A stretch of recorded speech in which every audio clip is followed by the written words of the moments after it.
Hola Magali, Hola, ¿qué tal? ¿cómo estás? Bien. ¿Tú? Bien, creo que ya podemos empezar, son las 5 de la tarde y ya tenemos quórum desde hace rato ¿Eh? esperando. Ay, perdón. A ver, déjame un segundito.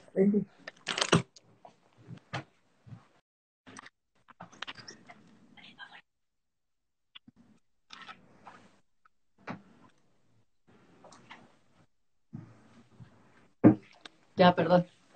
Sí,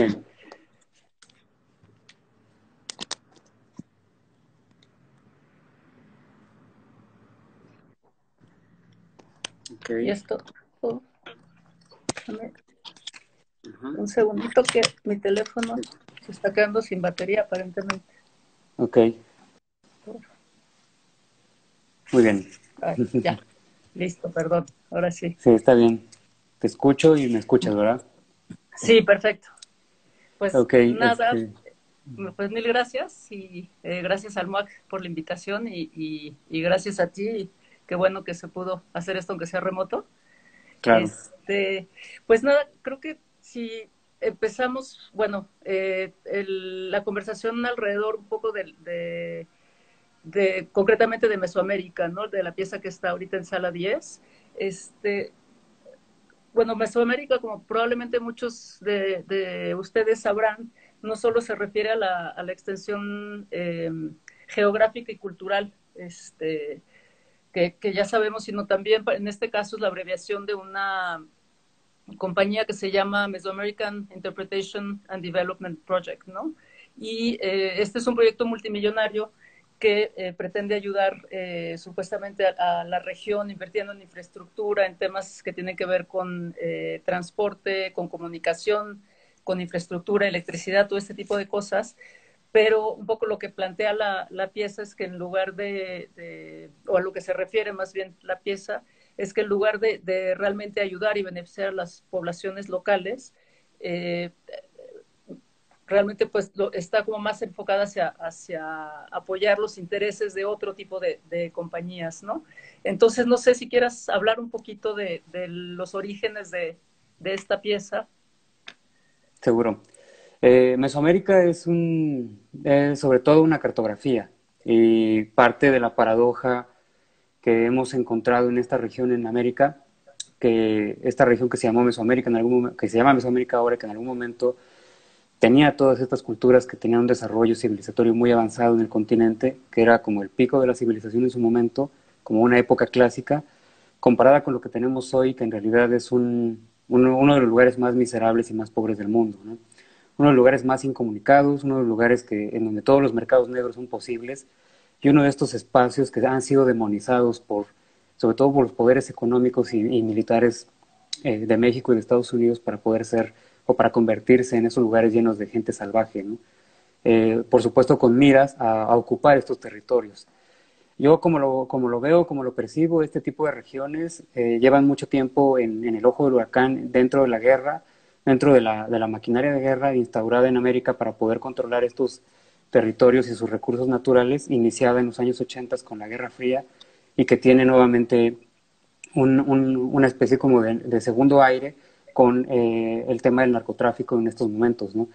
Entonces, la paradoja que representaba todo este tipo de cosas y todo este tipo de intereses me llevó a pensar y a tratar como de entender otra vez este lugar y ver qué es lo que estaba pasando y por qué, a pesar de que había habido durante muchos años, décadas, un intento de generar una infraestructura para que esto pudiera de alguna manera subsistir y entrar dentro de los cánones o dentro del canon occidental del progreso y el desarrollo, ¿no?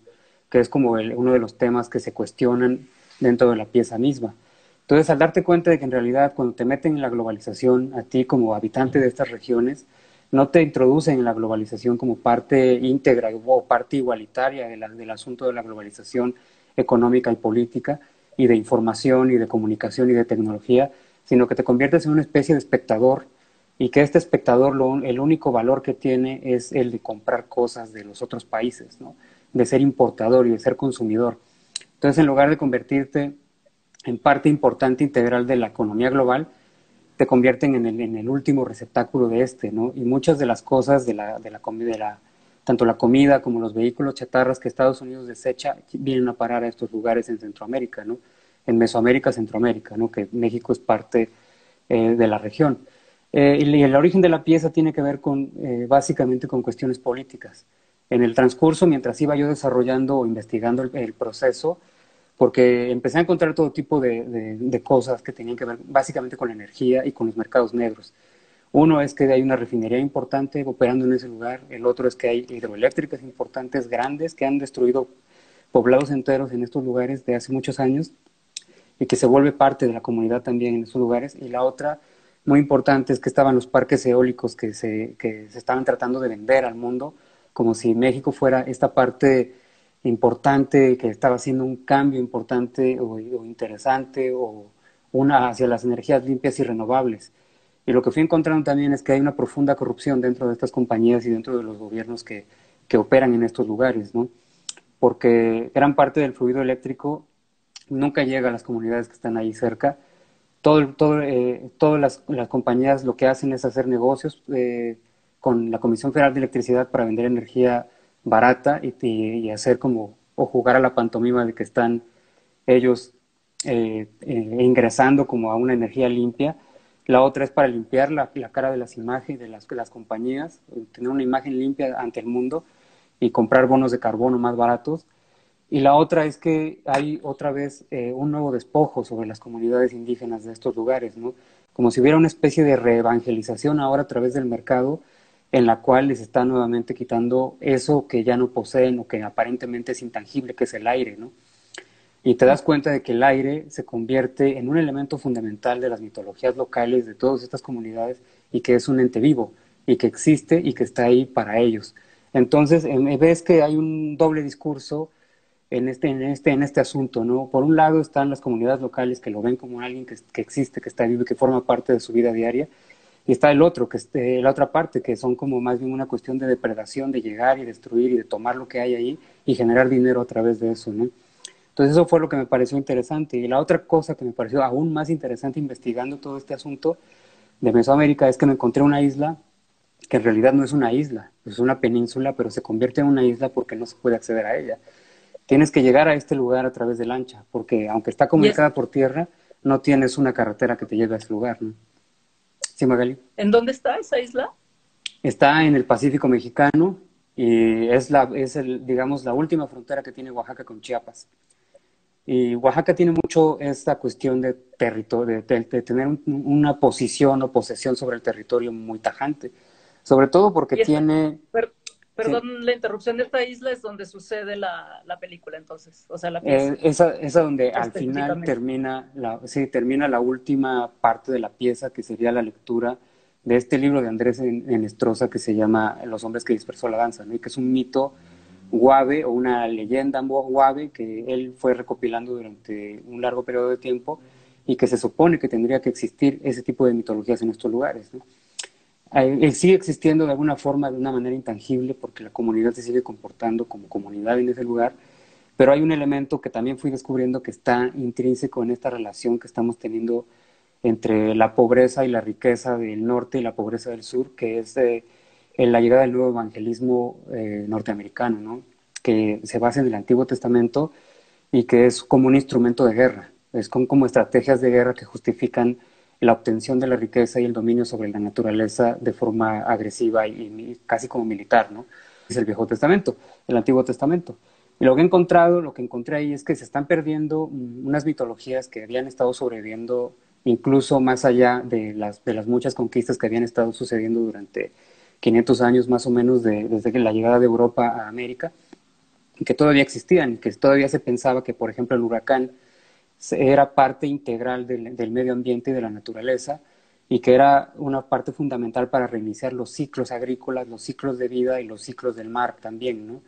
Entonces, esta pérdida que se está teniendo de las mitologías lleva a una transformación social también, porque dentro incluso del comportamiento político y social de estas comunidades empieza a integrarse la parte religiosa y la parte, sobre todo fundamentalista, que tiene que ver con la separación y con la separación de la sociedad, con la fragmentación de la sociedad y con la atomización de estas mitologías que empiezan a ser inexistentes ahora, ¿no?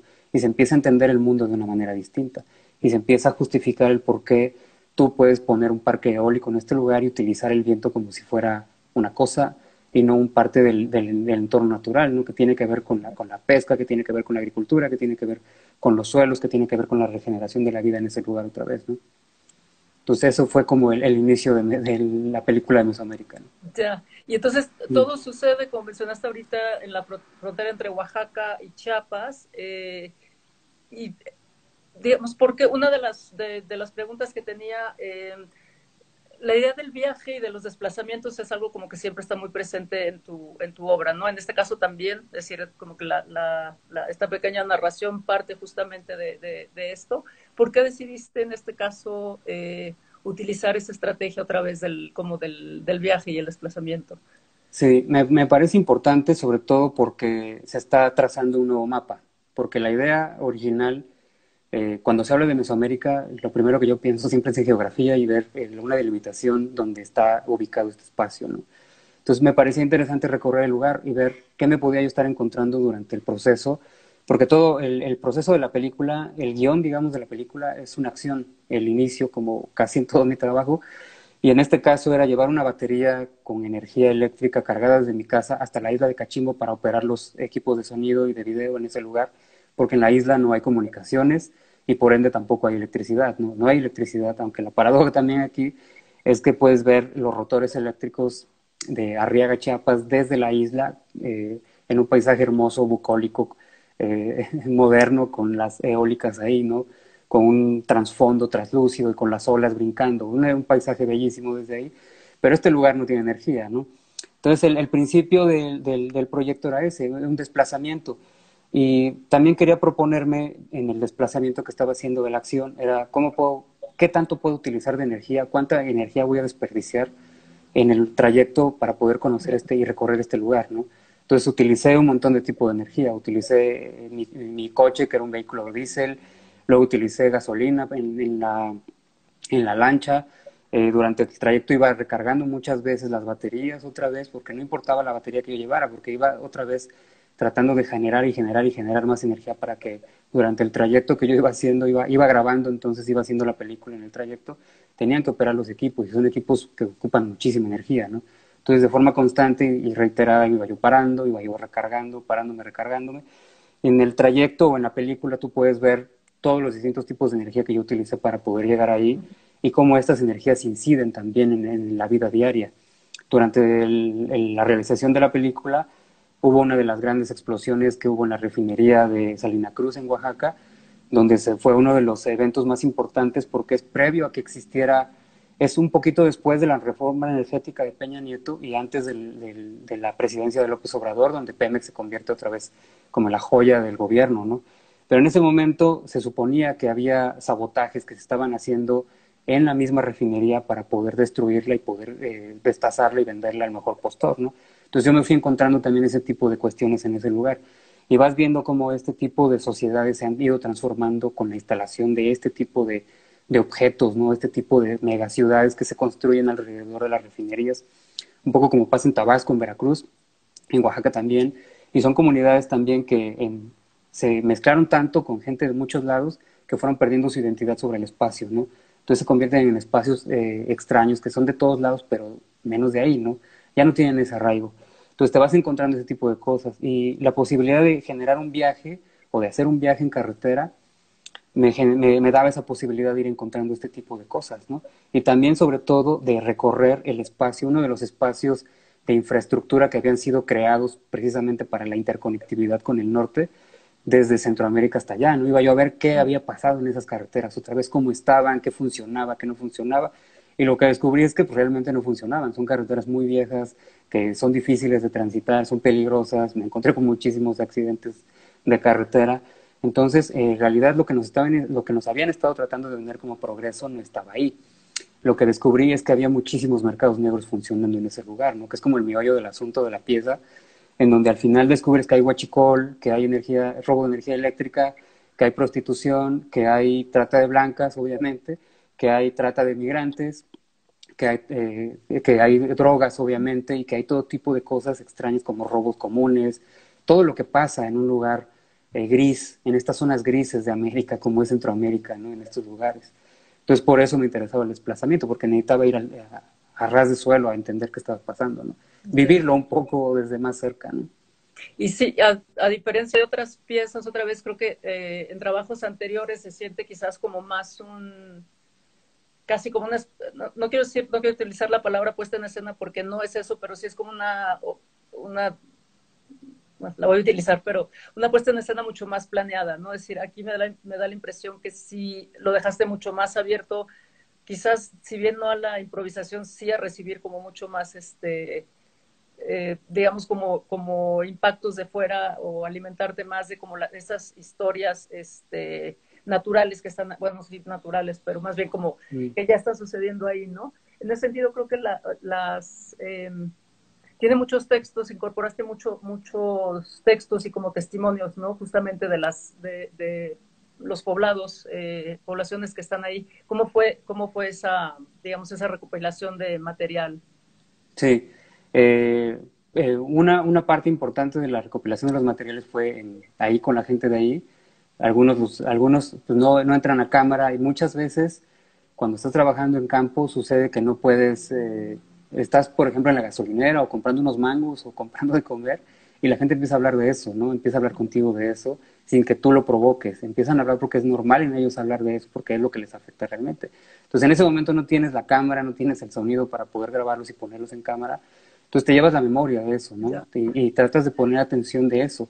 Entonces, como encontré muchos testimonios también en los diarios, en periódicos locales de aquí de Oaxaca, en una película de denuncia que se hizo en YouTube también, de ahí extraje bastante información de la que después utilicé, videos de YouTube que había hecho otro diario también local de aquí. Entonces traté como de mezclar lo que yo había estado escuchando con lo que había de alguna forma de veracidad periodística, digamos, como real. Vamos a usar esa palabra, a falta de una mejor palabra, para darle un toque entre un poco documental también, que hubiera una parte documental real que estuviera presente ahí, porque estamos hablando de cosas que le afectan a personas muy en específico, ¿no? Más allá del arte, más allá de que yo intentara hacer una película que tiene paisajes bonitos o que tiene una idea de construir un paisaje también, ¿no? Al final sí quería que incluyera todo este coro, digamos, de la gente que está en esos lugares hablándote de lo que está pasando, ¿no? Y una parte de darle esa veracidad o esa certeza a esas voces era trayendo medios que ya están de alguna forma establecidos, ¿no? Ya.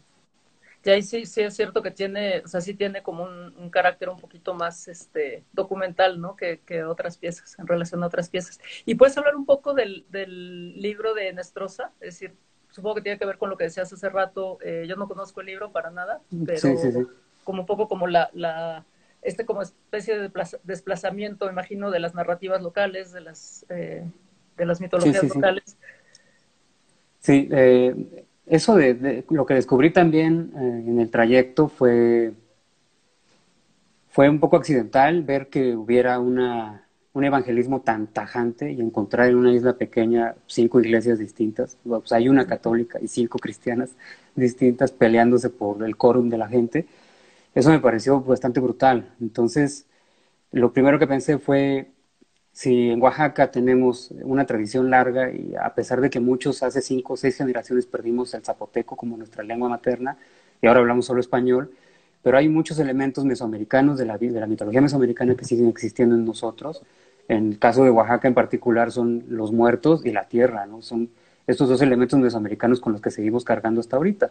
Entonces, partiendo de esa base, yo dije, bueno, esta gente es gente del mar, son gente que son pescadores, que han vivido del mar y de las peripecias del mar todo el tiempo, y la isla todo el tiempo es destruida y reconstruida una y otra vez, y eso me llamó mucho la atención, ver que Cachimbo, a pesar de que no tiene nada más que unas familias muy viejas viviendo ahí, tenían ese sentido de volver a reconstruir el lugar. Entonces yo quería saber de dónde venía ese tipo de idea de por qué lo reconstruyen si ya lo destruyeron, ¿no?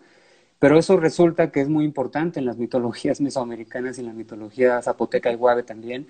Es importante la reconstrucción porque un huracán lo que trae es la irrigación de los campos otra vez. Entonces todo se vuelve fértil porque el huracán trae un chingo de nitrógeno y otra vez vuelve a crecer la agricultura y los árboles, ¿no?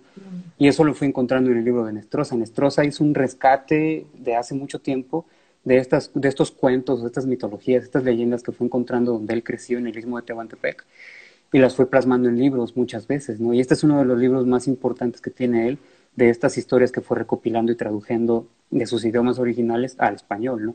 Es de Entonces puedes encontrar, 1929, ¿verdad? sí, Ya es sí, es un bastante, libro sí. muy viejo, muy viejo. Y eso le da de alguna forma un aura distinta, ¿no? Porque es cuando, es antes de que haya una exploración por el México antiguo tan clara como la tenemos hasta hoy en día, ¿no?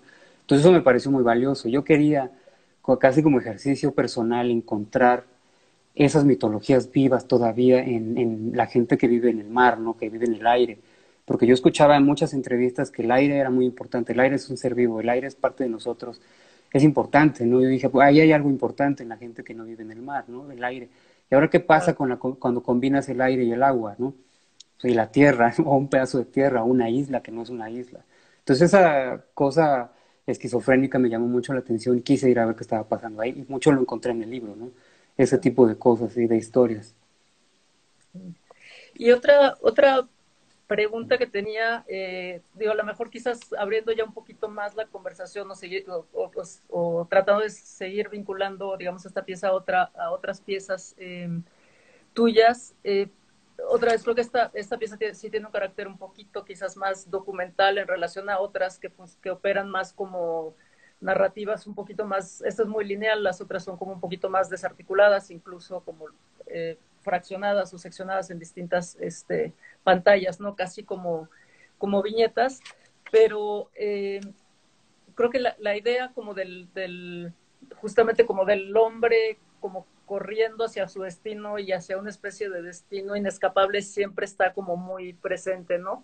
Y también me viene ahorita a la mente esta otra película tuya que es muy linda, que se llama Matamoros, que es esta especie de recreación del viaje de este señor desde Oaxaca hasta Matamoros, ¿no? Que es donde bueno, que es un traficante de Ujú. drogas hasta donde lo aprenden y que es muy linda porque más allá de cualquier expectativa que uno pudiese como construir antes de ver la película en torno a cuál puede ser la historia de este personaje, a todas estas como imágenes o narrativas preconcebidas en torno al narcotráfico, etcétera. Realmente es una película como muy linda y diría hasta, o sea, casi me atrevería hasta a decir romántica en el sentido que habla como del paisaje, realmente un cariño por el paisaje como muy entrañable, habla de todo tipo de problemáticas como la contaminación, etcétera, cuestionando cómo es que la gente puede vivir en determinadas condiciones y todo esto, hasta que finalmente llega a su destino y bueno, ya es como el acabose, ¿no? Pero no sé si quieras hablar un poquito como de este tipo yo tengo otra vez que ver con el viaje, pero un poquito como con la idea pues como del destino, ¿no? Y todas estas mitologías también. Claro. En el sentido en esa película me parece que hay un elemento muy importante que me parece clásico en toda mitología, en todo el mundo, ¿no? En todas las mitologías de todo el mundo, y que tiene que ver con el viaje del héroe. El viaje del héroe siempre está dado en todas las mitologías, en todas las culturas, y es una parte importante de la metáfora de cómo podemos entender el mundo y que viene básicamente de cómo salimos afuera de la cueva a cazar el alimento del día. Entonces, básicamente la película de Matamoros habla de eso, de cómo el personaje principal tiene que salir de la cueva, tiene que recorrer el mundo peligroso en el cual está expuesto a los elementos naturales, puede morir en el intento y conseguir al final el alimento, ¿no? Al final mueres, en muchos casos, Ya, ¿no? Y muchas de las cuestiones de supervivencia que tenemos en nuestros genes vienen dadas de que muchas veces gran parte de nuestros antiguos padres, digamos, abuelos, hace muchísimos miles de años, se murieron en este tipo de circunstancias, consiguiendo el alimento, ¿no? O corriendo de depredadores. A mí me parece muy interesante siempre pensar que somos hombres del paleolítico, porque no hemos dejado esa parte, realmente biológicamente nos seguimos comportando de esa manera. Cuando tenemos problemas, cuando por ejemplo una pareja se divorcia, lo que pasa es que te están expulsando de la tribu, ¿no? Entonces uno siente temor. Y todos los miedos que se activan dentro de la cabeza de uno tiene que ver con el depredador, con el que está allá afuera y que nos va a destruir, ¿no? Entonces, de alguna manera la película ya te la sabes siempre. Y el Ya, chiste de salir afuera es no morir en ese intento, ¿no? O evitar morir en ese intento como han muerto muchos de nosotros. En el caso de Matamoros había una idea más a priori, digamos, de lo que yo iba a ir a encontrar. No sabía que iba a encontrar, pero sí tenía las descripciones de todos los lugares que tenía que encontrar. Entonces, antes de ir a hacer el viaje, grabé las conversaciones. Entonces, cuando yo encontraba un paisaje que el personaje me había descrito o que yo creía que era el que me había descrito, iba y lo hacía, ¿no? Entonces se convirtió como una especie de diálogo entre una narrativa oral, que es una cuestión también muy oaxaqueña o muy de Mesoamérica, de entender las cosas a través de la oralidad, y luego ir a encontrarla en esos ya, lugares, ¿no? Y tratar de construir el paisaje con lo que él me había dado. Y muchas veces se contraponía, porque lo que él me hablaba era de paisajes increíbles, sí, pero yo encontraba cosas en ruinas, ¿no? sí, sí, sí, Y yo decía, bueno, acabo de encontrar esto que se parece a lo que tú dices, pero pues es una ruina en este lugar, en este presente, ¿no? Porque él estaba hablando de los años 90 o principios de los finales de los claro, años 80, principios de los 90, y yo claro, ya fui un poquito antes de la guerra de Calderón, o en medio de la guerra de Calderón, fui a hacer la película, pero no había llegado hasta esa parte del Golfo de México, ¿no? Entonces, en ese sentido, me parece que tanto en esa película como en Mesoamérica hay una construcción del paisaje también. Y no hay que olvidar, por ejemplo, en el caso del traficante de drogas, antes de ser traficante, el personaje es campesino. Entonces, todo lo que vamos a encontrar, toda la traducción que se nos va a hacer de los paisajes y de la historia que estamos escuchando y viendo, es a través del campesinado, a través del trabajo con la tierra, ¿no? O sea, todo claro. el tiempo el personaje no es un asesino, no es ni siquiera No, comerciante, habla o de sea, es su un campesino. familia, sí, Sí. sí, sí. Entonces alguien tratando otra vez de generar estas mismas mitologías clásicas que tenemos en México, como el viaje del maíz al inframundo, cuando entra a la tierra, sale de la tierra, rompe con la tierra, busca el sol y conecta con el cosmos, cuando ya es una milpa completa, ¿no? Es un paisaje vertical, como el paisaje mesoamericano. Entonces es como el tipo de cosas que están dentro de estas atmósferas, por eso se te parecía un poco mágico el asunto, porque sí tiene esta atmósfera de que nos está hablando de un tipo de concepción del paisaje mismo y del trabajo que implica el comercio de drogas desde una perspectiva muy distinta de la entelequia que se nos ha construido durante todos estos años de que el narco es ese gran animal con dientes enormes que supera el gobierno, cuando en realidad sabemos que quien controla al narco es el gobierno y que trabajan para los militares. O sea, esa es una cosa que se nos ha venido metiendo en la cabeza a través de libros, novelas, a través de series de televisión y a través de la misma narrativa del gobierno, ¿no? Que los narcos son ese gran ente enorme, maligno, que puede destruirlo todo, ¿no? Cuando en realidad son simplemente parte del mercado negro, como hay muchos mercados negros en México, ¿no? Claro. Y sí, también está como esta idea, como, digo, mencionabas al héroe, pero también creo que es como el antihéroe, ¿no? Es decir, como Claro, esta contraposición siempre de narrativas, ¿no? O sea, de percepciones y de narrativas que creo que también está pues en Efectos de Familia está presente, ¿no? En Tinieblas también está sí, presente, o sea, como esta, digo, casi como juego de roles, ¿no? Que creo que también, o sea, lo recuperas, o sea, recuperas mucho esa idea como del juego de roles en toda la performatividad de esas primeras piezas al menos, ¿no? claro. Este, Sí, sí, y no sé, justo en relación a eso, una pregunta ya quizás todavía más general o más abierta. Eh, no sé si pudieras hablar justo, o sea, estas primeras piezas son como silentes, bueno, no son silentes porque tienen música, ¿no? Y la música tiene un papel mm, importantísimo, obviamente, como en marchas fúnebres, etcétera, muy locales, y de pronto pasaste como a utilizar el recurso de la voz en off, ¿no? Como, que creo que sí son, digo, las piezas tienen siempre como este mismo, digamos, como ambiente, aroma y tal, pero sí son como dos recursos completamente pues me interesa saber en qué momento y por qué razón pasaste de una sí. a Yo otra. creo que, sí, yo creo que sobre todo porque sentía que me faltaba algo en la imagen. Había un elemento ahí que yo necesitaba meter forzosamente para poder comprender o articular la imagen completa, pues se sentía que me faltaba algo. Entonces vi el elemento de las descripciones de películas de animales, de documentales de animales que yo veía de niño, y decía, bueno, están los animales haciendo algo que hacen cosas de animales, ¿no? No, lo que el narrador me dice no es eso. Entonces, a lo mejor lo que está pasando con el narrador es que me está contando otra historia y está haciendo literatura, ¿no? Entonces pensaba yo mucho en libros en narrativa, en novelas, en cómo se construye una narrativa distinta, una imagen distinta de lo que te están narrando con otro trasfondo, ¿no? Porque hay como dos tipos de imagen, la que te están diciendo y la que tú te imaginas. Entonces me estaba tratando siempre de pensar en cómo podía lograr ese elemento también, de comunicar con la gente lo que yo estaba pensando y viendo en ese momento a través de otra cosa, ¿no? Yo creo que el elemento más fácil o más inmediato que encontré para poder conectar, sobre todo porque es imagen en movimiento, ¿no? Entonces, lo que tú entiendes ahí más rápido es el documental y el rol del documental también en la vida de la gente, en la vida de los niños, sobre todo cuando vas en la escuela y como muchas veces estás tratando de aprender algo nuevo, siempre es a través de la narración, siempre se te está narrando algo, no te ponen una imagen y te están narrando algo. Esta idea de que te paras enfrente de tus compañeros y muestras imágenes y te echas un choro, me pareció como la parte más fácil de poder resolverlo, ¿no? De forma inmediata, sin meterme en muchas complicaciones, porque uno cuando está produciendo ese tipo de imágenes tiene recursos muy limitados. Son muchos sí los puedes generar en la computadora, pero no se ven igual, no se sienten igual, o los efectos se ven hasta chafas, ¿no? Entonces, como no tienes una infraestructura grande, de un equipo grande de producción, pues buscas las cosas más inmediatas, ¿no? Y muchas veces tiene que ver, en el caso, por ejemplo, de efectos de familia, donde todo es acción y no hay diálogo, estaba yo pensando mucho en el teatro experimental, donde los actores se paran en el escenario y empiezan a inventarse e imaginarse ellos sus propios objetos, ¿no?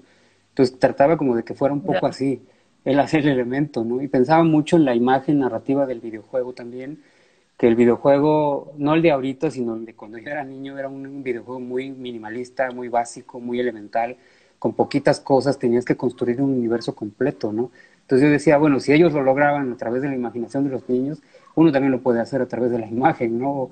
Poniendo unos montones de tierra, unos palos, ya te imaginas que son unas ametralladoras, ¿no? Entonces es una posibilidad, son elementos que uno va tomando también, ¿no? Sobre todo porque yo tuve una formación, vamos a llamar entre comillas, completa de todas las artes, porque fui a una preparatoria con artes, entonces vi todas, vi teatro, vi danza, vi fotografía, vi todo tipo de cosas. Entonces, uno trata de traerlo siempre, de traer esos elementos que te pueden ayudar a terminar y a componer la pieza, ¿no? A componer el cuadro, ¿no? Ya, sí. Y, y bueno, ahora digo, no sé, pensando un poquito, obviamente, o sea, otra vez, creo que toda esta práctica se nutre muchísimo justamente otra vez de impulsos exteriores y de narrativas y de paisajes, etcétera. Digo, y también totalmente consciente que tu práctica no solo es películas, sino también hay pintura, dibujo.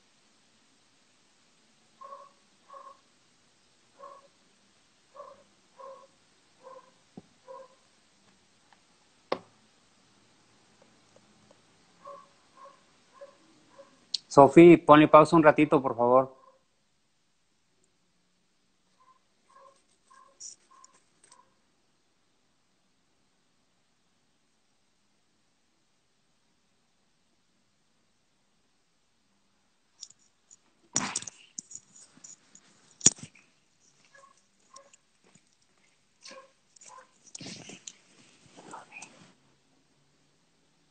Ahorita, me chance un ratito. ¿Vale?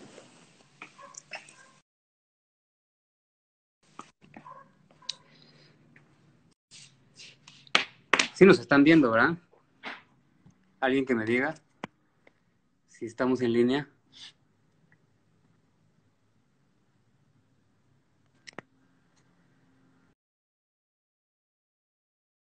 Ok, la voy a volver a invitar. Cabrón.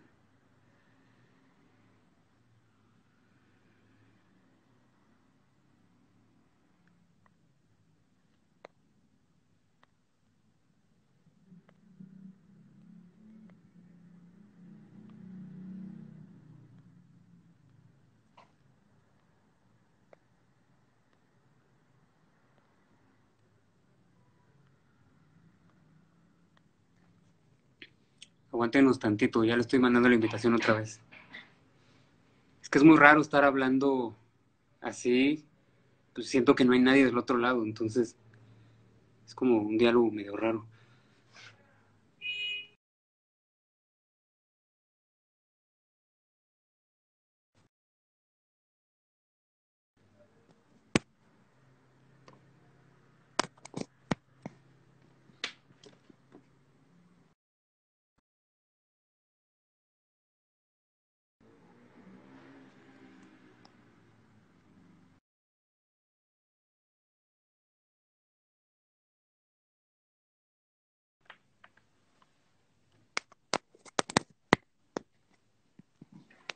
Mientras, si tienen preguntas ustedes, pónganmelas aquí y yo las voy respondiendo, dudas, comentarios, lo que sea, críticas también, neta. eh, Podemos avanzar en esa parte.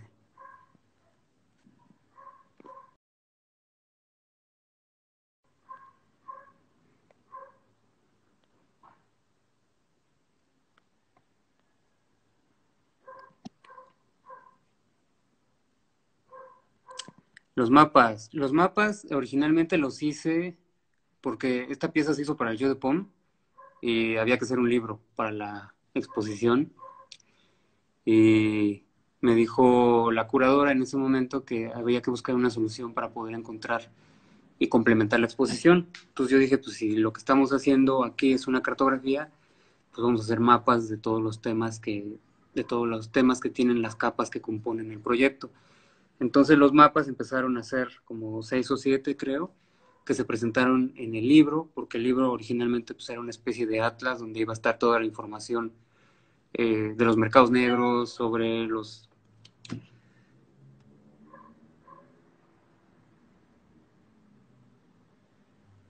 Ajá.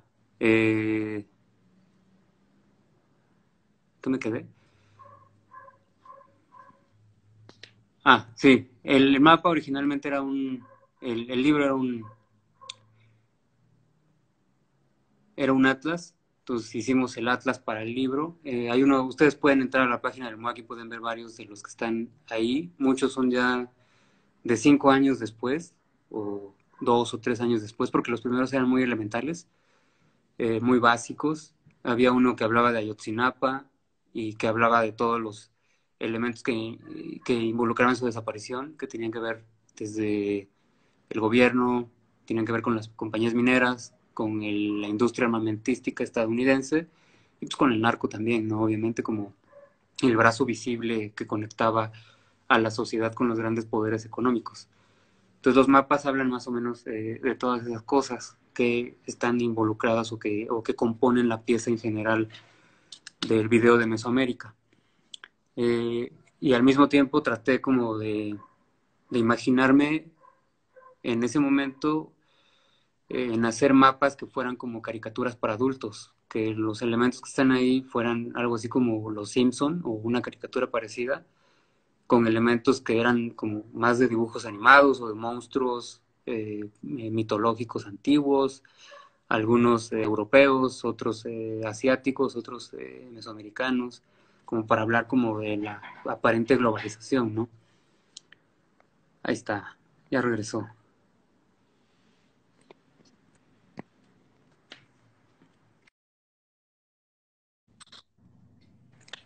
A Ya ver, estoy. Perdón, mil disculpas, pero sí, me marcaba que estaba cargando y aparentemente no cargó nada.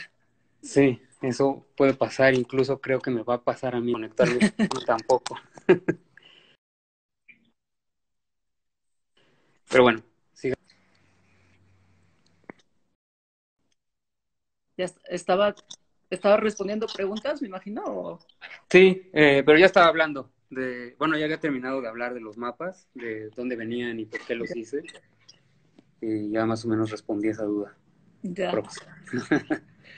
Pues es un poco la pregunta iba como por ahí, decir, ahorita, sobre todo pensando ahora también digo, bueno, o sea, ni siquiera, no en la pandemia como tal, pero bueno, las consecuencias de la pandemia, ¿no? Todo este encierro, etcétera, que tenía como curiosidad de ver si nos podías platicar como en qué estabas trabajando ahora o cuáles eran como que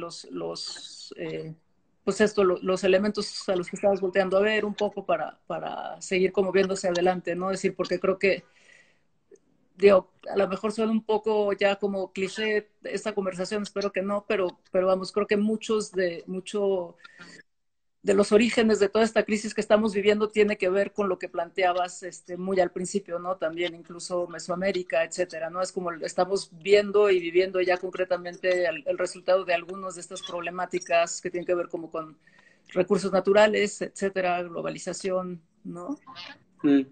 Sí, sobre todo yo me he clavado mucho en el elemento desde que empezó todo el asunto de la pandemia y sobre todo desde que empezó el asunto del calentamiento global, que es algo que en lo que he estado investigando mucho desde hace bastante tiempo, y Mesoamérica fue como una de esas derivaciones, digamos, de lo que yo había llegado a pensar sobre el calentamiento global.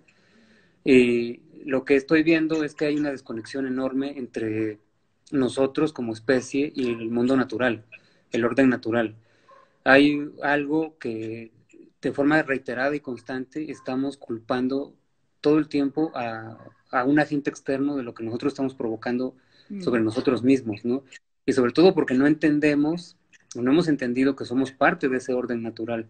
No somos una cosa especial ni aparte, somos la misma cosa. Y si no entendemos nuestra relación con la madre tierra o con la tierra en general, o con el orden natural, con otras especies, difícilmente vamos a poder entender lo que nos está pasando ahorita.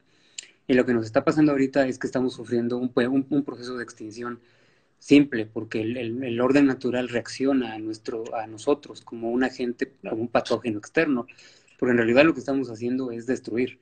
Lo que estamos haciendo es lo que un hongo hace sobre otros organismos o una bacteria sobre otros organismos. Y mientras no logremos entender, o sea, mucho de las cosas que estoy haciendo van en esa dirección, de ubicarnos en tiempo y espacio y de ver que como especie del progreso y del desarrollo que vive en ciudades, realmente lo hemos hecho durante 15.000 años.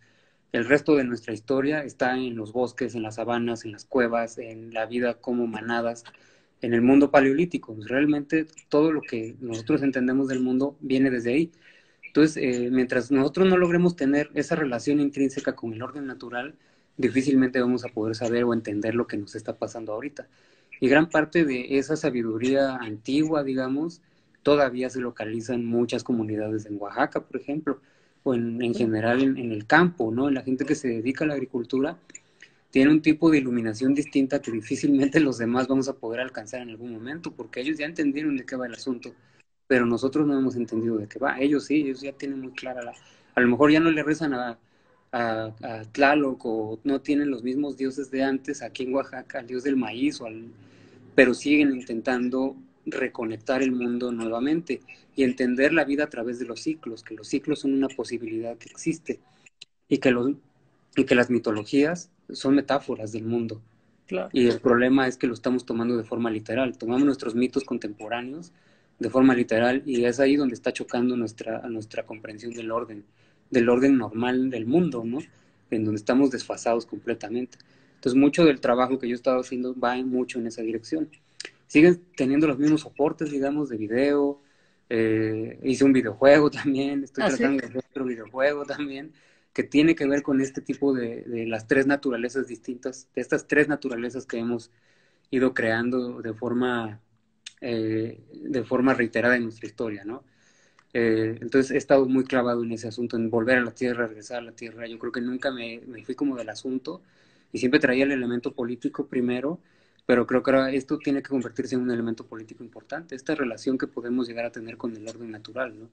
Que yo creo que muchos filósofos ahorita occidentales están tratando de entender y están pensándolo mucho, como Timothy Morton, ¿no? Que es uno de los que hablan de esta ruptura, o como él lo llama, como esta gran ruptura, este gran trauma que tenemos en el momento en que decidimos aislarnos del mundo natural y concentrarnos en el humano, ¿no? Entonces, un poco más o menos va por ahí la cosa, siempre con el entramado político por delante, por supuesto. No, pues muy bien. Pues no sé si quieran que lo abramos a preguntas afuera. No, tú tienes, estoy viendo ahí una que pide explicar el proyecto del calendario, no sé. Yo creo que tú tienes más acceso a eso. No sé a qué se refiere el calendario. ¿Puedes explicar un poco más o ahondar más en la pregunta? Porque no, a lo mejor es la pregunta para ti. Para mí, ¿cuál?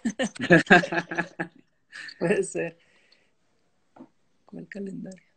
¿Y tienes proyectos ahora como para los próximos meses o algo que nos pudieras platicar? Sí, bueno, tengo pequeñas exposiciones, ¿no? Ahorita no hay mucho trabajo. Tengo una exposición en Guadalajara, en una galería, donde voy a hablar justamente de estas tres naturalezas, una muy importante que tiene que ver con el orden mesoamericano o el paisaje mesoamericano, que tiene que ver con lo mínimo, con los insectos y con lo que está abajo y dentro de la tierra, que es una contraposición de todo lo que Occidente cree como paisaje. Entonces una reflexión del paisaje, de cómo se entendería más o menos desde un punto de vista mesoamericano el paisaje hoy en día. Son dibujos y estoy tratando de hacer un proyecto que tengo con Lucía San Román en el Museo Laboratorio de Arte Alameda, pero como que todavía no podemos encontrar una fecha y es difícil, pero las piezas ya están producidas un poco y ya más o menos vamos encaminados en ese sentido. Son instalaciones de video también, otra vez, y una instalación física que vamos a poner en el espacio, ¿no? O sea, los videos ya están producidos y las narrativas de los videos son narrativas parecidas a los videojuegos, o sea, son similares a los videojuegos, los primeros videojuegos, y un poquito también con la idea del rol, de cómo te asumes tú en el rol del personaje que entra a un mundo abierto de los videojuegos y empieza a explorar los paisajes en ese lugar, ¿no? Y tiene que ver con un mundo, tiene que ver con estos mundos oaxaqueños o mexicanos o muy remotos, de pueblos remotos que todavía siguen teniendo sus mitologías y sus formas de alimentarse muy particulares que tienen más bien que ver con la pobreza que con una cuestión distinta, y con la obtención de energía y cosas así, y tiene que ver con un mundo posterior al apocalipsis que se viene del calentamiento global en el 2050 más o menos, ¿no? Entonces son como proyecciones a futuro, son ficciones a futuro, con pequeñas acciones que hacen niños y adolescentes. Mi hija sale en uno de ellos, ya la empecé a incluir también en el asunto, y ¿Y donde tiene son que ver con... varios personajes que interactúan o cómo funciona? No tengo, Sí, la verdad que ya en me uno perdí. son... Sí, en una son como, es muy parecido a Efectos de Familia, donde cada cuadro, digamos, tiene una acción distinta y después todo está dentro de una historia general, pero no hay una interconexión entre uno y otro, sino Ya. más bien hablan como de cómo se comportan las culturas antiguas dentro del fin del mundo, ¿no? Dentro de ese fin del mundo posterior al calentamiento global, ¿no? ¿Y los personajes tienen como algún tipo de agencia o volviendo a la conversación de hace rato, más bien Ujú. que son víctimas de algún otro tipo de narrativa o de situación o... Sí, pues son sobrevivientes, digamos, del calentamiento global y del mundo moderno que colapsa y que ellos tienen ya que sobrevivir en un mundo posapocalíptico, ¿no? Ya. Entonces, más bien tiene que ver con ese tipo de cosas. Aquí ya había visto la pregunta. Sí, el proyecto del calendario de los ciclos de cultivo. Sí, era una aplicación para teléfono que podías descargar. Creo que ya no se puede descargar, pero era la interfaz era una burbuja que tú la rebotabas en algún lugar de la pantalla y te mandaba a un calendario del ciclo agrícola de las montañas oaxaqueñas, de cuándo sembrar, cómo sembrar, con qué tipo de siembra se lleva la marihuana y el maíz, más o menos, porque es lo que se siembra en estos lugares. Y en la medida que tú ibas utilizando la burbuja, porque cada que tú rebotabas la burbuja te llevaba un mes del calendario, y regresabas y te ibas a la burbuja y regresabas, tú ibas destruyendo la burbuja, la ibas contaminando, se iba ensuciando y al final tenías como una mancha de petróleo en tus manos, ¿no? Entonces, en la medida que tú ibas utilizando este ecosistema, lo ibas destruyendo, ¿no? Entonces, en la medida que tú ibas aprendiendo sobre agricultura vernácula o muy elemental de temporal, ibas destruyendo el ecosistema, ¿no? De eso hablaba del calendario. Pero creo que ya no se puede descargar, que Apple nunca nos dio permiso para poder ponerla en su sistema porque decía que no era útil para sus usuarios. Entonces estuvo un tiempo para Android y ya después ya no la pudimos usar. Pero sí de eso hablaba ese calendario que Y preguntaban por acá. ahora que hablas del calendario, hace rato mencionaste también, bueno, y lo del videojuego y tal, y hace rato mencionaste también como el concepto de paisaje vertical. Es decir, Sí, tiene algo que ver con estos ciclos de agricultura, etcétera, y cómo lo... completamente, completamente, porque el principio básico de la observación del paisaje como jardinero que uno puede llegar a tener en el mundo agrícola mexicano, oaxaqueño, es la planta de maíz, porque la planta de maíz tiene, aparte de que construyó todo un universo en América, es la base de la alimentación mexicana hoy en día, ¿no? Pero en ese momento era una forma de hacer política y de hacer estética también. Entonces el viaje de la semilla es muy, muy interesante porque hay muchísimos mitos respecto a él, porque el viaje de la semilla es el viaje del héroe mesoamericano, ¿no? Porque la semilla va al inframundo, al suelo, a la tierra, se nutre allí, pelea con los señores del inframundo, rompe con el suelo, lo utiliza, se nutre del suelo, sale del suelo otra vez al mundo natural, al cielo, digamos, y busca llegar al cosmos a través del uso del sol, ¿no? Porque constantemente está buscando el sol, o sea, está buscando tener una relación intrínseca con el cosmos, ¿no? Entonces el paisaje se vuelve vertical porque va de abajo hacia arriba y porque estás buscando el cosmos, ¿no? Estás yendo del suelo hacia, hacia el cielo, ¿no? Hacia el cosmos. Es una conexión así, vertical, ¿no?